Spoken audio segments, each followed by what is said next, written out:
It's been a while since I last did a video for YouTube, and I've had a few requests for the same thing, so I thought, why not? It'll be a nice way to break me back into doing these videos. So what I'm going to do is just give you a brief tour of all the species we keep, and how we keep them. Nothing too in detailed, just a very brief, like whistle-stop look at all the tarantulas that I personally have. The first section I wanted to show you are those that we keep in our wardrobe.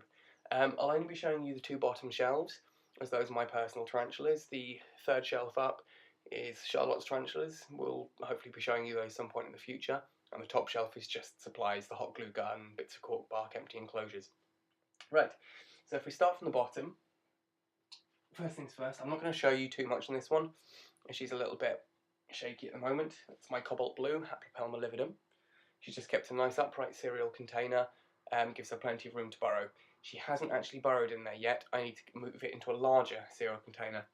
My theory is that the surface of the cereal container, the actual bit that she's in, she feels that's small enough to actually constitute her burrow as is.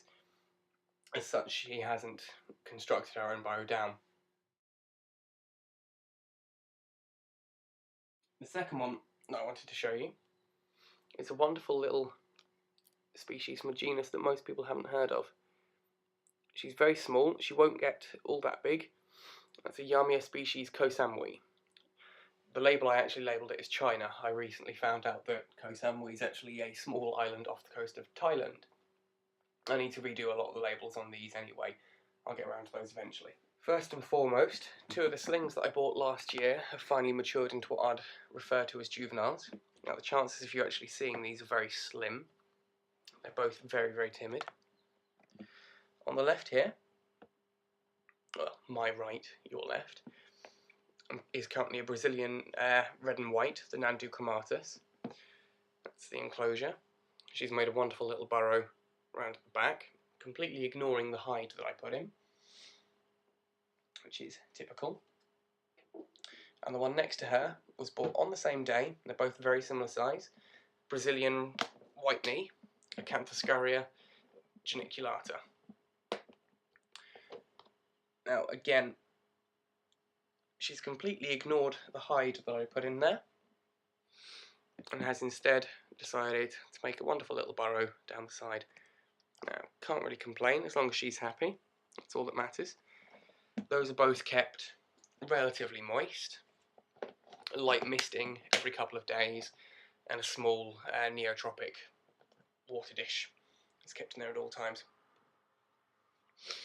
Now this is an enclosure that later on today I'm going to go over and redo quite a bit. I might make a video on that hopefully. But this is my Latiodora parahibana, the Brazilian salmon or salmon pink tarantula. There she is. She's absolutely stunning.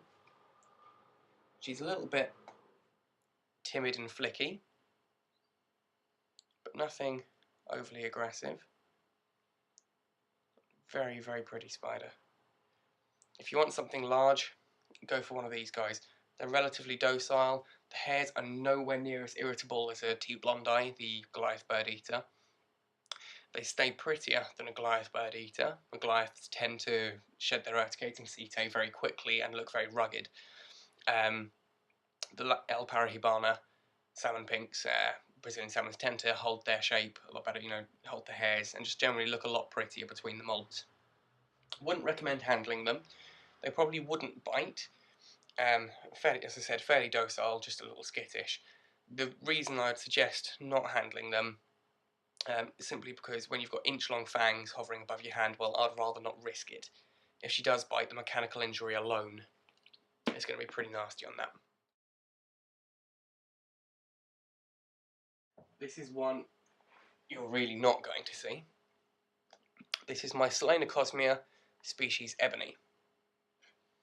There's actually a cricket in here that she hasn't taken. She's beginning to put a lot of substrate over the webbing she uses to seal up her hide, her burrow. You can see her burrow there. And she's webbed that very, very thickly. I'm under the impression that this may mean I have a molt incoming. And if so, I cannot wait. I love, anyone who knows me will tell you, I love anything that comes in the Selenocosminae. family, and Selenocosimia species ebony are certainly one of my favourites. When you see them, they are absolutely stunning. We don't see her often, but when we do, it's truly amazing.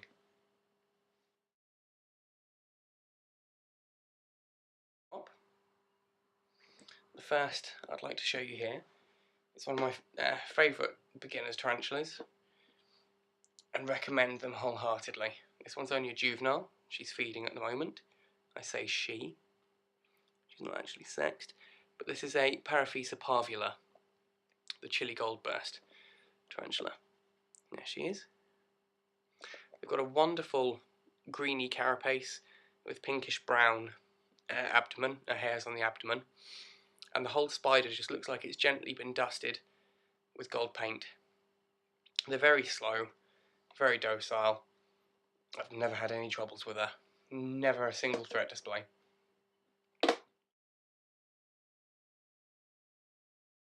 Second along is a relatively new addition to my collection. I hate that word, but I can't think of a better one. This is a Eucrastocalus pachypus, the stout-legged baboon. For the first time in a while, she's actually taken food now, which I'm very pleased with, and there she is. These are very interesting spiders, being a lot more docile than most baboon species. And also, their back legs are really, really thick and really, really hairy, hence their name, the stout-legged baboon. Very pretty, very cute, and very unusual spiders. Thirdly, and finally for this shelf for the moment, until Charlotte and I do a video for hers, is my Chilobrachys andersoni, the Burmese mustard. She's actually molted relatively recently and has completely sealed herself away. She's very fast and not at all as aggressive as most people claim them to be, but she's hidden right down the back here at the moment. Again, completely ignores the hide, finds the tiniest little hole that she can fit down and hides through that. She's only recently been moved to this enclosure. I'm hoping possibly she might move around a bit more. She was kept in the box that the Brazilian white knee I just showed you is in. All it was simply this piece of cork bark put in the box with a little bit of soil at the bottom. She just burrowed under the cork bark and made a wonderful silken retreat down there. It was a shame to take her out of it, but she was beginning to get a bit large for it, and I needed an enclosure for the white knee as well. So she's moved up to this one, which is a little bit easier to deal with. I've seen her a bit more since. She does come out and take brief walks around the sides. Very underrated tarantula, very, very pretty.